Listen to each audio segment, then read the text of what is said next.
Joseph Benjamin tells Eyewitness News how he shot and killed a man. Hello, everybody. I'm Pat Warren. Richard Scher has the night off. The search for the men who shot and killed a pizza delivery man Wednesday night is over. Both suspects have turned themselves in. Ron Matz joins us now with shocking details of his exclusive interview with the trigger man. Ron, he talked to you today. Pat, certainly one of the most dramatic events that I've ever witnessed as a reporter, and it unfolded just a couple of hours ago on Virginia Avenue in Northwest Baltimore. Eyewitness News got a call earlier today from the family of one of the suspects. They wanted to make a public appeal for his surrender, and later they called us back to say he was ready to turn himself in.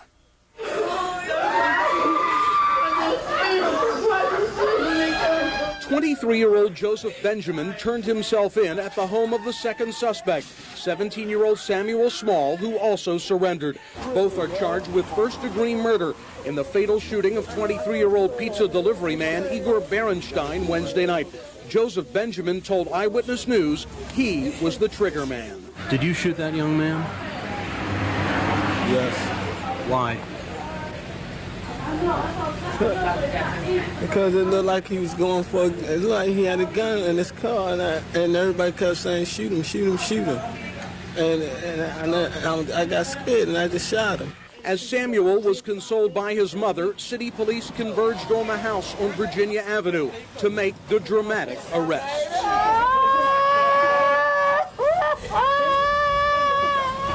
As family and friends stood by trying to comprehend the scene, Joseph Benjamin described how he fired the fatal shots. I just told him, give me the money, and he wouldn't give it to me. And he took his knife out. He had his knife on his side, and I kept telling him, I said, man, I just told him, I said I was warning him. And he kept on, he wouldn't give me nothing. So he just went to the car, and when he went to the ar, he reached for something. And when he reached for something, I could hear somebody in the back of me kept saying, shoot him, shoot him, shoot him. And then when I was doing it to scare him or something, and when I shot, the gun said, pop, pop. And then I just ran. Samuel waited for the police. He appeared to be praying as he was hugged by his mother. The suspects would soon be led away in handcuffs. Yes, I am. I love you. I send my deepest sympathy out to the family. I swear I love my son. And he's 17. He didn't get the chance. He didn't get the chance. He always been on his own. I could have did just more. I'm hurt. I'm hurt. Other city police officers came under gunfire today. Earlier today, shots ringing out between city police officers and suspects at the Murphy homes. Police rushed to the 900 block Argyle Avenue and saw one man with a gun. He took off running. During the chase, the suspect turned and pointed his gun at police, who fired 2 shots, neither hitting the suspect. The chase continued, the gunman firing at least 2 shots at another police officer. An innocent bystander, 30-year-old Anthony Rowland, was hit in the foot by one of the suspect's bullet. He was not seriously hurt. 2 suspects, as you see here, were taken into custody. One has since been released. The other was wanted on an unrelated robbery charge. The search for the shooter continues tonight. An 18-year-old city man is fighting for his life tonight after being shot several times. The attack happened in the 6300 block of Fort View Way in O'Donnell Heights around 10 o'clock last night. Gregory Barfield is in critical condition at shock trauma after being shot in the back of the head, chest, buttocks, and ankle. Police are looking for a Calvin Palmer in connection with that shooting. This news with Pat Warren, Kai Jackson, weather with Bob Sopkin, and sports with Chris Ely. A 12-year-old is an alleged killer. The victim is 13. Tonight, both families are trying to understand how one child could kill another. Some say it was over a drink of water. Others say it was a pit bull. All they know for certain is that Devin Payne is dead. The Weekend Team's Ron Matz talked to his family today. I'm just taking it day by day. I mean, you know, minute by minute. Just praying, asking the Lord give me strength.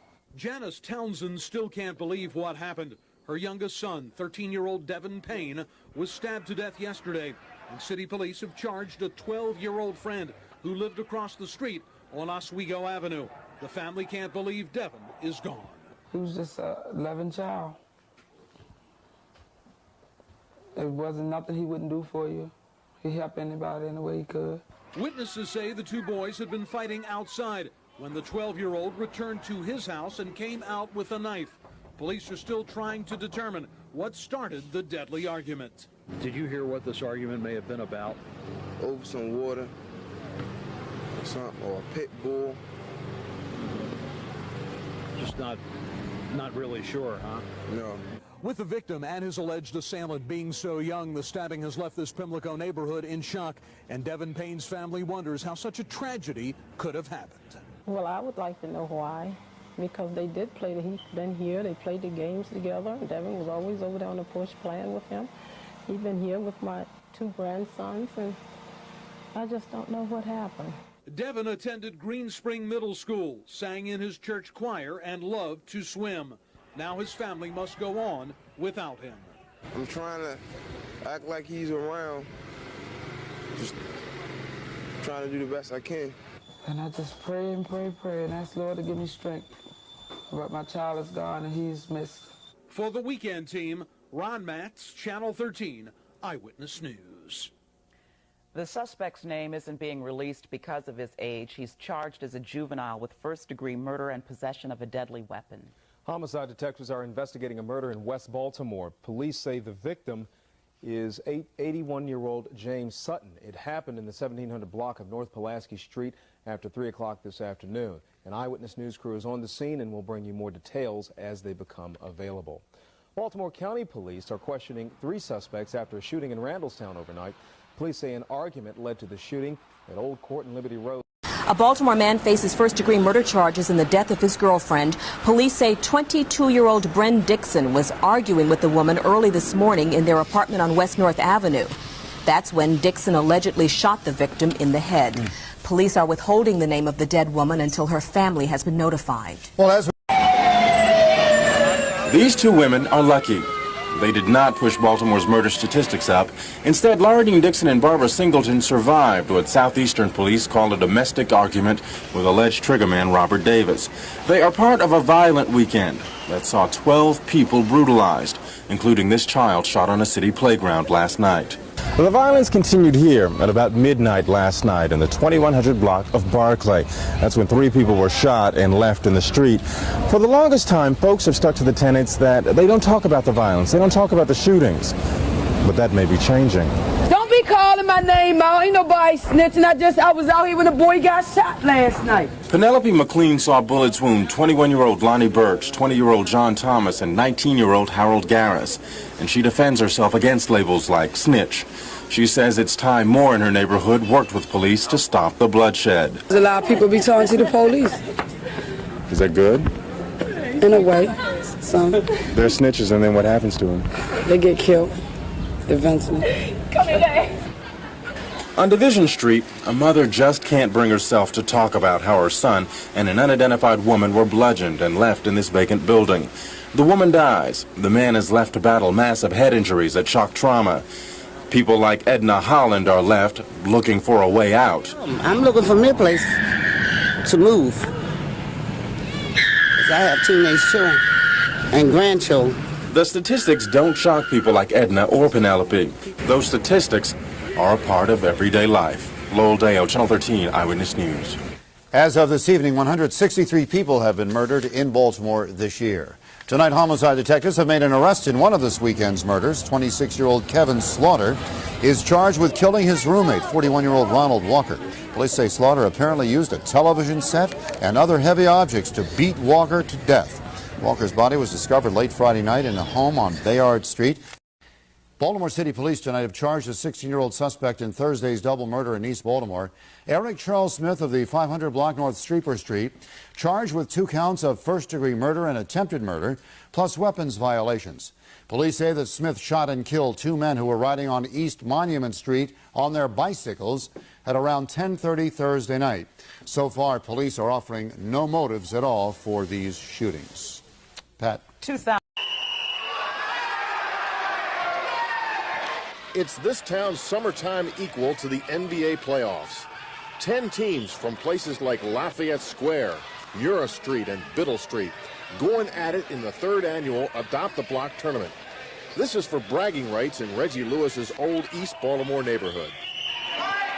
A year ago, Reggie was back at Collington Square, helping dedicate the reconstruction of a basketball court upon which he learned the game. It was a project he helped sponsor, just one of many good works the superstar accomplished for his hometown.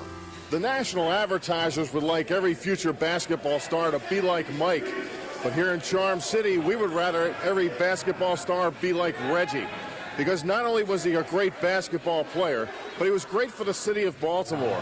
He contributed an awful lot when he came back here, never forgot his roots, especially here in East Baltimore, where this very tournament that Reggie participated in last year has been named after him. We're going to dedicate to Reggie Lewis the tournament, our thing, everything that we do today, and we're thankful to him and for his contribution to the city of Baltimore. Tim McRae was a teammate of Reggie's on Collington Square in last year's tournament. He remembered one of the best in the NBA, who enjoyed playing basketball with old friends and served as a model person. He was always a good guy, you know. It's not nothing to brag about. It was like, it's good. It's like an agent, you know. And a lot of kids, a lot of older guys gonna miss him, you know. He always gave, you know. If he didn't have it, he'd make an effort to give, you know. Would you say he's a one-in-a-lifetime guy? Yes, most definitely. One in a lifetime. One in a lifetime for here, yeah. If it were more Reggies, hey, the world would be a better place.